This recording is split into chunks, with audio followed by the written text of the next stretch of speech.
এইদিকে তার দাদা আব্দুল মুত্তালিব সন্তান আব্দুল্লাহর কষ্ট বলতে পারতেছিল না। এইদিকে তার সন্তানের স্ত্রী আমিনা চলে গেল। ছোট বালক মুহাম্মদ একা হয়ে গেলেন। মুহাম্মদের এই কষ্ট আর কষ্ট পেতে লাগলেন আব্দুল্লাহ ইবনে মুত্তালিব। তখন দাদা এই ছোট্ট বালক মুহাম্মদের প্রতি এত পরিমাণ মায়া, মহব্বত, স্নেহ, ভালোবাসা ছিল।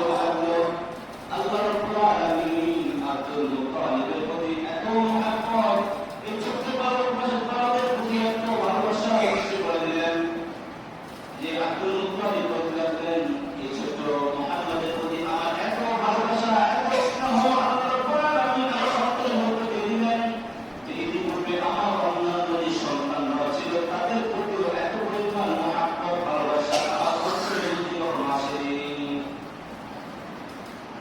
আল্লাহ রাব্বুল আলামিন এই ছোট্ট বালককে একদিক থেকে এরকম কষ্ট দিয়েছেন যে তার কষ্টকে ভোলানোর জন্য আল্লাহ তাআলা তার দাদা আব্দুল মুত্তালিবের প্রতি এতটাই যত্ন, এতটাই মহব্বত তার প্রতি দিয়ে দিলেন যে আব্দুল মুত্তালিব সে নিজেই বলতেছেন, আমার অন্তরের মধ্যে এতটা ভালোবাসা তার প্রতি সৃষ্টি হলো যে আমার অন্যান্য যে সন্তানরা ছিল তার প্রতি এত পরিমাণ ভালোবাসা, স্নেহ কখনোই আসেনি।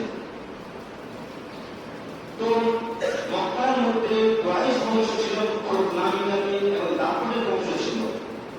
এর মধ্যে থেকে আব্দুল মুত্তালিব পেয়েছিলেন নেতা পর্যায়ে এবং সম্মানিত একজন ব্যক্তি।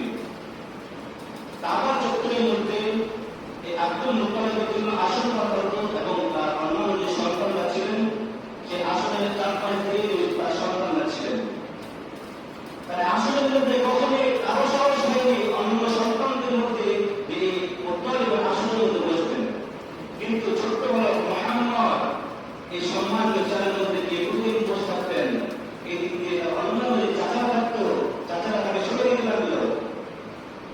এই দৃশ্য দেখে আব্দুল মুত্তালিব খোদার কসম দিয়ে বলতেছেন, আল্লাহর কসম, তোমরা এই ছোট্ট বালক মুহাম্মদকে আজ কখনো এই চার দিয়ে সরাবে না।